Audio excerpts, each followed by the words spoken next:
नमस्कार। कक्षा 10वीं हिंदी मीडियम वर्कशीट नंबर 1, तारीख है 5 जुलाई 2021। पहली वर्कशीट का टॉपिक है वास्तविक संख्याएं। वास्तविक संख्याएं, इसके बारे में हम पढ़ेंगे। क्या वर्कशीट में इसमें दिया हुआ है, इसको ध्यान से पढ़ते हैं। सब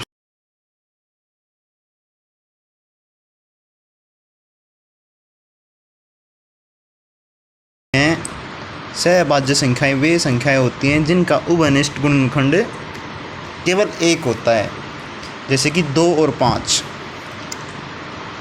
2 और 5 का उभयनिष्ठ गुणनखंड क्या है? कॉमन फैक्टर क्या है? सिर्फ एक ही है। इस तरह की संख्याएं हम क्या कहते हैं? सहअभाज्य संख्याएं, यानी को प्राइम नंबर्स बोलते हैं। फिर इसमें हम पढ़ेंगे HCF और LCM निकालना। HCF होता है हाईएस्ट कॉमन फैक्टर और LCM होता है लोवेस्ट कॉमन मल्टीपल। 8वीं कक्षा से पढ़ते आ रहे हो। HCF और LCM बिल्कुल आसान है, इसके बारे में हम पढ़ेंगे। उसके बाद है परिमेय संख्याएं और अपरिमेय संख्याएं। 9वीं कक्षा में पढ़ी हैं। परिमेय संख्याएं क्या होती हैं? जिनको हम P/Q की फॉर्म में व्यक्त कर सकते हैं, उनको हम परिमेय संख्याएं बोलते हैं। और अपरिमेय संख्याएं वे होती हैं जिनको हम P/Q की फॉर्म में व्यक्त नहीं कर सकते, जहाँ P और Q हमारा क्या होता है? पूर्णांक, यानी इंटीजर्स, और Q की वैल्यू 0 के बराबर नहीं होती। कुछ अपरिमेय संख्याओं के उदाहरण हैं √2, √3, √5। फिर उसके बाद एक क्वेश्चन है रिक्त स्थान भरिए। ये क्वेश्चन है, इसको देखते हैं हम। ये रिक्त स्थान है। देखिए, सबसे पहले क्या होता है? ये हमारा होता है भाज्य, ये होता है भाजक, ये होता है भागफल, यहाँ होता है शेषफल।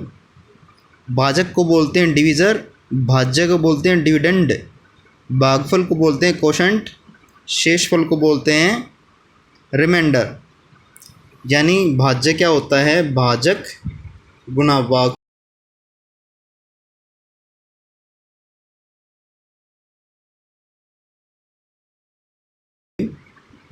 डिवाइडेड बाई है 3 से। और आपने बताना कि 3 क्या है, 81 क्या है और 2 क्या है। तो जो 3 है वो हमारा क्या है? भाजक। 81 क्या है? भागफल। 2 क्या है? शेषफल। ठीक है, अब आगे चलते हैं। निम्न दशमलव निरूपण पर ध्यान दीजिए। अब देखो 1/7 इज इक्वल टू क्या है? 0.142857, ये क्या है? चलता ही रहा है, ख़त्म नहीं हो रहा ये दशमलव। इस तरह का जो दशमलव प्रकार है उसको हम बोलेंगे अनुवांशनीय आवर्ती। और अनुवांशनीय आवर्ती किस संख्याएं होती हैं? वो होती हैं अपरिमेय संख्याएं। ठीक है, उसके बाद है 3/8। 3/8 देखो, इसका दशमलव यहाँ पे ख़त्म हो गया, 0.375 यहीं ख़त्म हो गया। तो इसका जो दशमलव प्रसार है वो क्या है? शांत है। कैसा है? शांत है। √2 का देखो, इसका दशमलव प्रसार ख़त्म नहीं हो रहा है। क्या नाम है? 1.414239, ये चलता ही रहेगा। तो इसका मतलब ये अपरिमेय संख्या है और इसकी जो दशमलव प्रसार वो कैसा है? अनुवांशनीय आवर्ती, यानी नॉन टर्मिनेटिंग इंग्लिश में बोले तो। अब आगे चलते हैं। स्वयं प्रयास कीजिए। कुछ क्वेश्चन है 210 और 128 के विभाजन एल्गोरिथम लिखिए। 210 और 128 का विभाजन एल्गोरिथम लिखिए। कैसे लिखेंगे अभी बताते हैं। ये देखिए, 210 और 118 का विभाजन।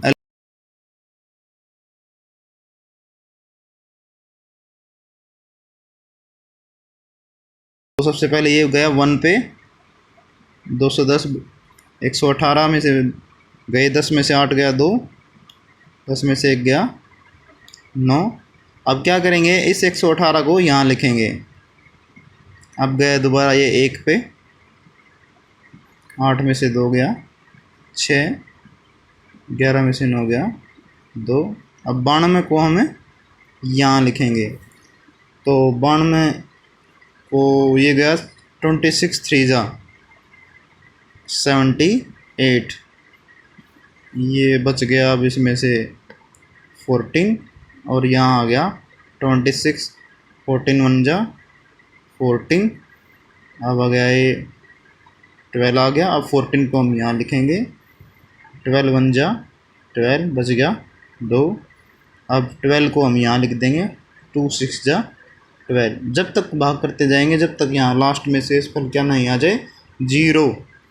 तो जब ये आ गया हमारा 2, ये हमारा क्या है HCF है, ये हमारा 2 क्या है HCF है। और ये जो प्रोसेस है ये हम विभाजन एल्गोरिथम इसका नाम है। आगे चलते हैं, नेक्स्ट क्वेश्चन। 112 और 86 का HCF और LCM ज्ञात कीजिए। इस प्रकार दर्शाइए कि 112 गुणा 86 बराबर है HCF गुणा LCM। 112 गुणा 86 बराबर है HCF गुणा LCM। तो इसको देखते हैं।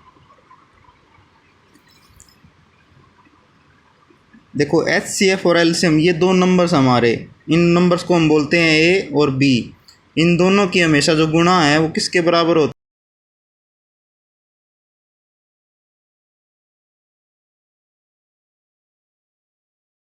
है HCF और LCM। तो 112 और 86 के सबसे पहले अभाज्य गुणनखंड कर लीजिए। 2 पंजे 10, 2 छिक 12, 2 28, 2 14, 2 7 और 7 है। इस तरह इसके भी निकाल लीजिए। 2 चौके 8, 2 तिया 6। अब 43 किसी से नहीं जा रहा, तो 43 क्या नाम 43 1 जा 43। अब देखिए इसमें 2 यहाँ है तो 2 एक बार लिखेंगे। अब की बार यहाँ 2 2 2 कितने 2 हुए 3, तो 3 लिख दिए। फिर 7 यहाँ है और 43 यहाँ है। इनकी आपस में हम क्या करेंगे गुणा करेंगे। गुणा करके जो आंसर आएगा वो हमारा क्या आएगा LCM। और उसके बाद HCF क्या होगा, HCF होगा। इनमें कॉमन क्या है, कॉमन सिर्फ 2 ही है, तो इसका ये आंसर हो गया 2। अब जो LCM और जो HCF आया है उनकी गुणा करेंगे ना हम, वो इस गुणा के बराबर मिलेगी। ये 2 नंबर का क्वेश्चन पेपर में आ जाता है। उसके बाद है निम्न संख्याओं का दशमलव प्रसार किस प्रकार का है, यह खुद करना तुमने। 4th क्वेश्चन क्या है, डैश संख्याओं का दशमलव निरूपण अनुवासनीय आवर्ती होता है। कौन सी संख्याओं का होता है, अप्रिमेय संख्याओं का। तो ये हमारी आज की पहली वर्कशीट थी।